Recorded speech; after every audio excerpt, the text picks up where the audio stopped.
Hello friends, નમસ્કાર। ધોરણ 9 unit 5 રાની કી વાવ યાની કે રાણીની વાવ અથવા રાણકી વાવ। યુનેસ્કોની વૈશ્વિક સાંસ્કૃતિક સમિતિ દ્વારા વૈશ્વિક સાંસ્કૃતિક વિરાસત તરીકે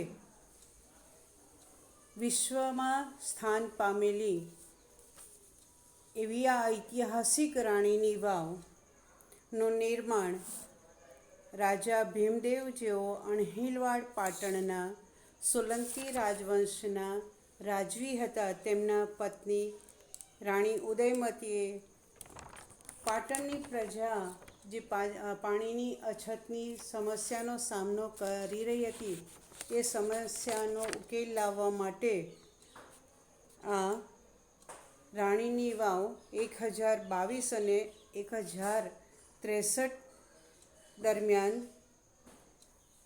બંધાવી હતી। આ સ્થાપત્યની દુનિયાભરમાં ખૂબ પ્રશંસા થઈ, કારણ કે તેનું સ્થાપત્ય કે જે અનેક વિવિધ શિલ્પોમાં નિર્માણ પામ્યું છે, તે સ્થાપત્યોની કલા કારીગરી, તેની કોતરણી કામ ખૂબ જ અદ્ભુત છે। આ સ્થાપત્ય 7 માળનું છે અને એના દરેક માળ પર વિવિધ દેવી દેવતાઓના 800 જેટલા શિલ્પો આવેલા છે। એમાં હાલમાં 400 જેટલા શિલ્પો તો અસ્તિત્વમાં છે અને મુલાકાતીઓ માટે ખૂબ જ આકર્ષણ જન્માવે છે, કારણ કે ત્યાંના જે વાવના સ્તંભો છે, જે મંડપ છે, એની સાઈડ વોલ્સ છે, એમાં દેવી દેવતાઓની મૂર્તિઓની કોતરણી અદ્ભુત અથવા ખૂબ જ સુંદર, ખૂબ જ ઝીણવટપૂર્વકની કરવામાં આવી છે। એ અહીંયા તમને દેખાય છે અને આગળના આ ચિત્રમાં પણ તમે જોઈ શકો છો કે કેટલી ઝીણી કોતરણી કરેલી છે। એટલે કે સ્થાપત્યની દુનિયામાં આ એક ઉત્તમ નમૂનારૂપ વાવ છે અને આવી આ ઐતિહાસિક ધરોહર સમી વાવ વિષ્ણુ ભગવાનને અર્પણ કરવામાં આવી છે, કારણ કે તેમાં ભગવાન વિષ્ણુના 10 અવતારોને વિવિધ શિલ્પકૃતિમાં દર્શાવવામાં આવ્યા છે। ગૌરી યાની કે માતા પાર્વતીના 12 જે સ્વરૂપો છે, એ 12 મૂર્તિઓ અહીંયા એક જ સ્થળે આપણને જોવા મળે છે, જેના નામ આપણે આગળ જોઈ ગયા। તદુપરાંત વિવિધ દેવી દેવતાઓની પણ અનેક મૂર્તિઓ આવેલી છે। સોરી મિત્રો। તો આવી વિવિધ મૂર્તિઓમાં કેટલીક વિરલ મૂર્તિઓ પણ છે કે જે ભગવાન બુદ્ધની આપણે કલ્પના કરીએ તો શાંત સૌમ્ય તપસ્વીની મુદ્રામાં જ આપણે જોયા છે ચિત્રમાં કે કલ્પનામાં આવે, પરંતુ અહીંયા તેમને ચતુર્ભુજ મૂર્તિ સ્વરૂપે દર્શાવ્યા છે। ભગવાન રામ કે જે હંમેશા માતા સીતાજી અને લક્ષ્મણની સાથે બાણ અને તીર કામઠાની મૂર્તિ આપણે જોઈ છે। પછી સૂર્ય ભગવાન, જેનો સૂર્યને આપણે એમને કિરણો સાથેની જ મૂર્તિની કલ્પના કરીએ, જ્યારે અહીંયા તપસ્વીના રૂપમાં મૂર્તિ જોવા મળે છે।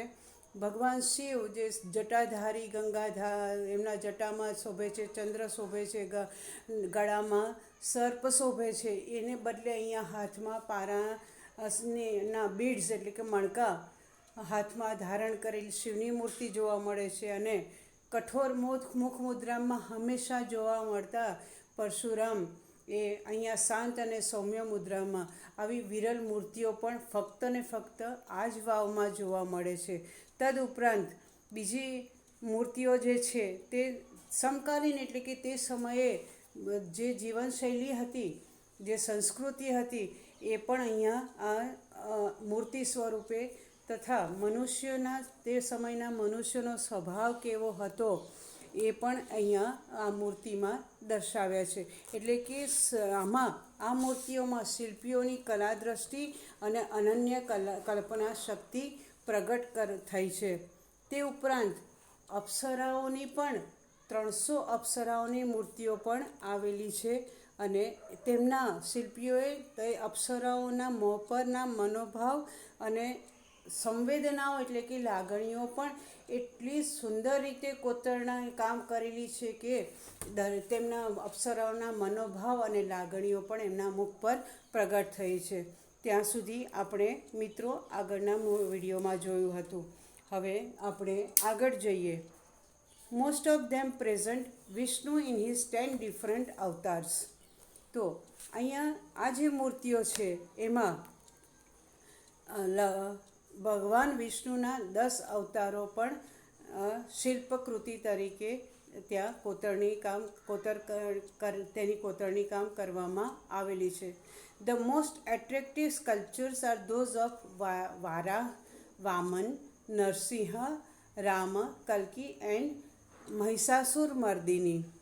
આ જે 10 અવતારો છે એમાંના જે ખૂબ જ મનમોહક અને આકર્ષક સ્વરૂપમાં છે એ વરાહ, વામન, નરસિંહ, રામ, કલ્કી અને મહિષાસુર મર્દિનીની શિલ્પકૃતિઓ ખૂબ જ મનમોહક છે અથવા ખૂબ જ આકર્ષક છે.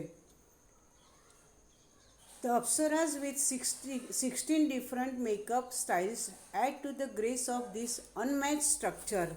Unmatched यानी कि અનન્ય અને ગ્રેસ એટલે કે આકર્ષકતા.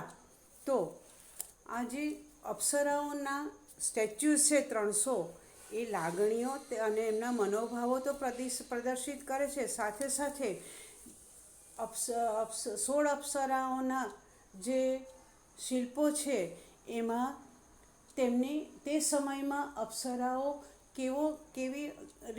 કેવા પ્રકારનો મેકઅપ કરતી હતી એ તો મેકઅપ સ્ટાઇલ પણ એમાં શિલ્પમાં દર્શાવી છે કે જેની આકર્ષકતા મનમોહક અને અનન્ય રૂપે જોવા મળે છે. The stepwell also focuses on the holiness of water and its great significance in Indian culture. હવે એટલે આ 16 વિવિધ શૃંગાર શૈલીમાં આપણે જોઈએ તો શૃંગાર રસ, પછી રોમેન્ટિક મુદ્રામાં યાની કે રોમાન્સની મુદ્રામાં, પછી કરુણ રસ, હાસ્ય રસ, શૃંગાર રસ, આવા વિવિધ 16 પ્રકારના શૃંગાર રસની શૈલીની મૂર્તિઓ અપ્સરાની પણ ત્યાં આવેલી છે. ને સાથે સાથે the stepwell also focuses on the holiness of water. Holiness એટલે પવિત્રતા. તો આ વાવ પાણીની પવિત્રતા અને શેની પર ફોકસ કરે છે એટલે ટુ ફોકસ એટલે ધ્યાન કેન્દ્રિત કરવું. તો એ આ સ્ટેપવેલ છે focuses on the holiness of water and its great significance in Indian culture. Great significance यानी महत्व. આ વાવનું કેટલું મહત્ત્વ છે ભારતીય સંસ્કૃતિમાં તેના મહત્ત્વ પર અને એ વાવના પાણીની જે પવિત્રતા છે એની પર આ વાવનું મહત્ત્વ કેન્દ્રિત થઈ રહ્યું છે. The Vav is the most developed, elaborate and ornamented example of submerged architecture. તો આ સબમર્જ એટલે કે પાણીમાં ડૂબેલું, ડેવલપ यानी कि વિકસિત, ઇલાબોરેટ यानी ઝીણવટપૂર્વક રચેલું, એન્ડ ઓર્નામેન્ટેડ એટલે કે અલંકૃત કરેલું, શણગારેલું. તો આ જે વાવ છે એ વાવ ક્યાં પાણીની સપાટીની ખૂબ જ નીચે આવે વિકસિત ઝીણવટપૂર્વક રચેલા અને અલંકૃત સ્થાપત્યનું ઉદાહરણ છે. આને આપણે ફરી સમજીશું ધ વાવ ઇઝ ધ મોસ્ટ ડેવલપ, ખૂબ જ વિકસિત છે. આ વાવ કેવી છે? ખૂબ જ વિકસિત છે. ઇલાબોરેટ યાની કે ખૂબ ઝીણવટપૂર્વક એની રચના, દરેકે દરેક જગ્યાએ એને ખૂબ ઝીણવટપૂર્વક એની રચના કરવામાં આવે છે. ક્યાંય કોઈ કમી ન રહી જાય એનું ખૂબ ધ્યાન રાખવામાં આવ્યું છે. એન્ડ ઓર્નામેન્ટેડ એટલે કે એને અલંકૃત કરી છે, શણગારી છે. શણગારી છે એટલે કોઈ એની પર અલંકારો કે દાગીના નથી પહેરાવ્યા, પણ કોતરણી દ્વારા એ શણગારેલી અલંકૃત સ્થાપત્યનું ઉત્તમ ઉદાહરણ છે. અને સાથે સાથે સબમર્જ આર્કિટેક્ચર એટલે કે પાણીમાં ડૂબેલું, એટલે કે ખૂબ જ પાણીની અંદર આવેલું આ એક અલંકૃત સ્થાપત્યનું ઉત્તમ ઉદાહરણ છે. It sings the glory of development of stepwell in India. Sing એટલે ગાવું નહીં મિત્રો, એને ગાવાની જગ્યાએ એની જે ગૌરવ ગાથા છે તો એ ગૌરવ ગાથા દર્શાવે છે. શું દર્શાવે છે? તો એ ભારતમાં આ જે વાવ છે એ વાવના વિકાસની ગૌરવ ગાથા છે.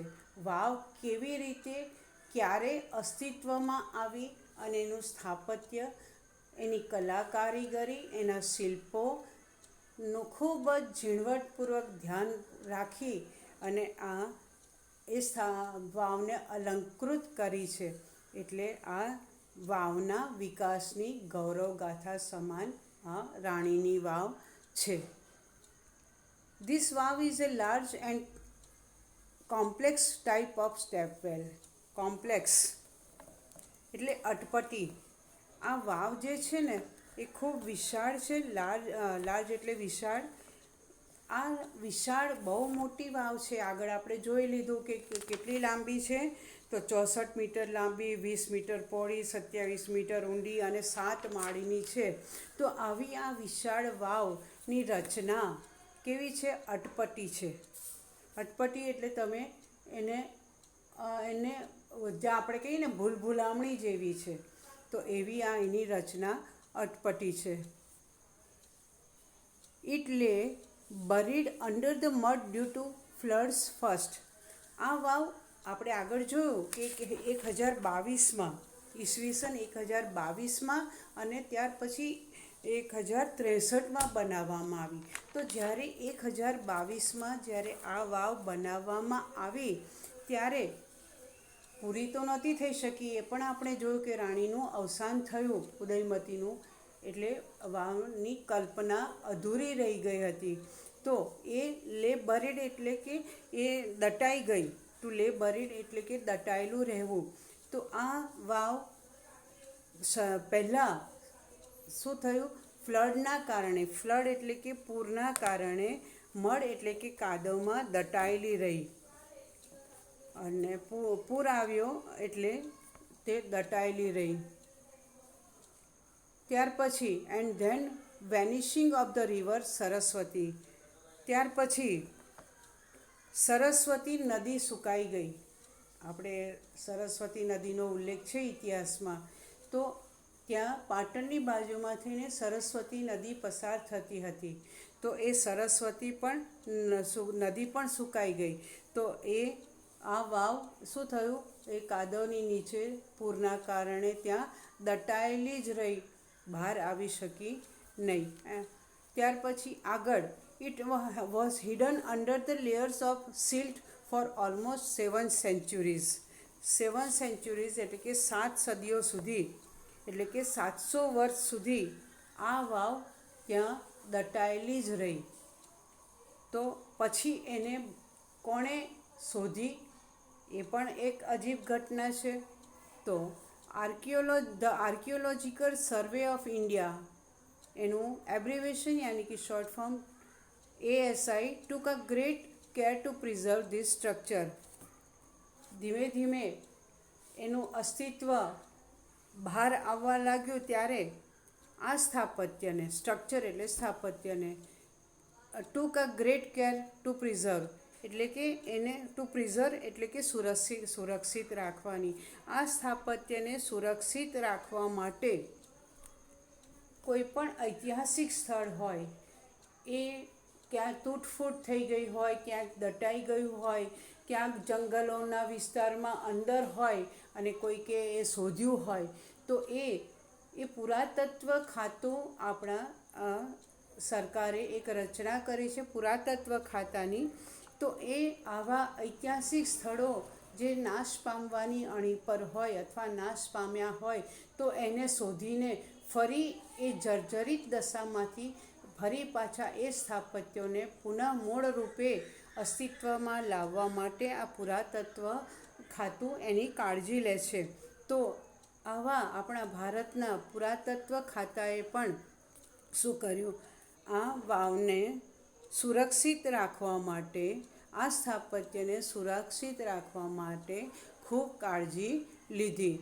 આર્કિયોલોજીકલ સર્વે ઓફ ઇન્ડિયા यानी कि पुरातत्व खातु कहेवामां आवे छे ASI. In February 2013, ASI nominated this wow for the World Heritage Site. હવે 700 વર્ષ પછી ફરી પાછું એના એ સ્વરૂપે આ પુરાતત્વ ખાતાએ ખૂબ કાળજીપૂર્વક એને અસ્તિત્વમાં લાવ્યા. ત્યાર પછી 2013ના ફેબ્રુઆરીમાં ASI એટલે કે પુરાતત્વ વિભાગે આ વાવને ધ વર્લ્ડ હેરિટેજ સાઇટ યાની કે વૈશ્વિક સાંસ્કૃતિક વારસા તરીકે નોમિનેશનમાં એને મૂકી.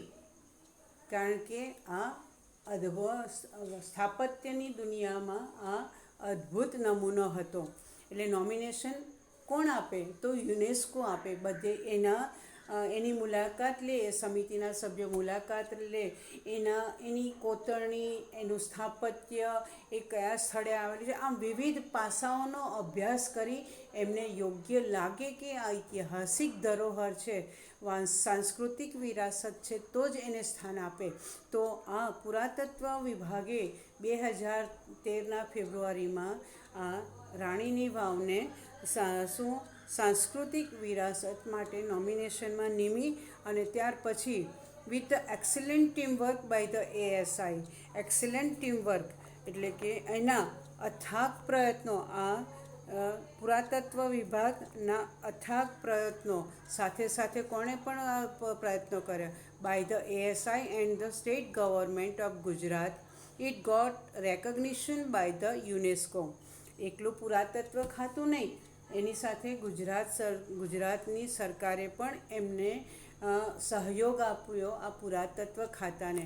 અને બંને ભેગા થઈને ખૂબ પ્રયત્નો કર્યા એને વૈશ્વિક વિરાસત સ્થાન પામે એ માટેના હાકલ કરી. અને એના પરિણામે તેમને તો યુનેસ્કોએ શું કર્યું, એને આ માન્યતા, રેકગ્નિશન યાની કે માન્યતા આપી. તો ફરી આપણે આ લાઈનને જોઈએ. In February 2013 ASI nominated this wow for the World Heritage Site. એટલે કે 2013ના ફેબ્રુઆરીમાં પુરાતત્વ વિભાગે આ વાવને વૈશ્વિક સાંસ્કૃતિક વિરાસત માટે નિમી. અને with the excellent teamwork by the ASI and state government of Gujarat, બંને ભેગા મળી ટીમવર્ક એટલે ગુજરાત સરકાર અને પુરાતત્વ ખાતું, આ બંને મળીને એમના ઉત્તમ સહયોગ, એક્સેલન્ટ ટીમવર્ક એટલે કે ઉત્તમ સહયોગ કોનો, ASI એટલે કે પુરાતત્વ ખાતા અને ગુજરાત સરકારના વચ્ચેના ઉત્તમ સહયોગના કારણે યુનેસ્કોએ આ વાવને વૈશ્વિક સાંસ્કૃતિક વિરાસત તરીકે તેને રેકગ્નિશન યાની કે માન્યતા આપી. મિત્રો, ખૂબ જ ઐતિહાસિક ધરોહર સમી આપણી આ રાણીની વાવની શિલ્પકલા, એની કારીગરી અને ત્યાંના જે સ્થાપત્ય શિલ્પો છે એ ખૂબ જ જોવાલાયક છે. મિત્રો, ચાન્સ મળે તો આ ગુજરાતનું પ્રિય જોવાલાયક સ્થળ અથવા ખૂબ જ પ્રશંસનીય સ્થળ જો ચાન્સ મળે તો મુલાકાત જરૂર લેજો. અને આપની મુલાકાતને એક રિપોર્ટ તરીકે પણ તમે લખી અને ફોરવર્ડ કરજો. મજા આવશે મિત્રો. તમને જોવાની પણ મજા આવશે અને આ પાઠ વાંચ્યા પછી એને અહેવાલ રૂપે રિપોર્ટમાં કેવી રીતે લખવી એ તમને 10મામાં આવવાનો છે. રિપોર્ટ રાઇટિંગ કમ્પોઝિશનમાં, તો એની પ્રેક્ટિસ પણ થશે મિત્રો. આ પાઠના શબ્દાર્થ લખી લેજો અને ત્યાર પછી હું સ્વાધ્યાય પોથીની એક્સરસાઇઝીસ મૂકીશ PDF બનાવીને. એ PDFમાંથી સ્વાધ્યાય પોથીમાં પ્રશ્નોના જવાબ બધી એક્સરસાઇઝ લખજો અને સાથે સાથે વર્કબુકની સાથે સાથે નોટ પણ તૈયાર કરતા રહેજો. નોટના હું દરેક વખતે કહું છું મિત્રો, નોટના પણ માર્ક્સ ફાઇનલમાં મૂકવામાં આવશે. તો આ કાર્યને આગળ ધપાવજો. દેટ મીન્સ માર્ક્સ કેવી રીતે મેળવવા, આ તો 5 માર્ક્સ તો તમારા જ હાથમાં છે. તો નોટ તૈયાર કરશો તો તમારા 5 માર્ક્સ તમને મળવાના જ છે. તો મિત્રો, નોટ અને સ્વાધ્યાય પોથી તૈયાર રાખજો. આપણે જ્યારે રૂબરૂ મળીશું ત્યારે હું નોટ અને સ્વાધ્યાય પોથી ચેક કરી લઈશ. આપણે ઈશ્વરને પ્રાર્થના કરીએ કે આ પેન્ડેમિક કન્ડિશનનો જલ્દીમાં જલ્દી અંત લાવે અને આપણે રૂબરૂ પાછા પૂર્વવત મળીએ, ધમાલ મસ્તી કરતા રહીએ અને ભણતા રહીએ એવી શુભેચ્છા સહ આપણે બીજા વિડીયોમાં ફરી મળીશું. 6થા પાઠમાં ખૂબ સુંદર પાઠ છે. મજા આવશે મિત્રો. ખૂબ ટીચર માટેનો પાઠ છે. એમાંથી તમે કેટલી પ્રેરણા લો છો એ જોઈએ. ત્યાં સુધી we are signing of. C you in the next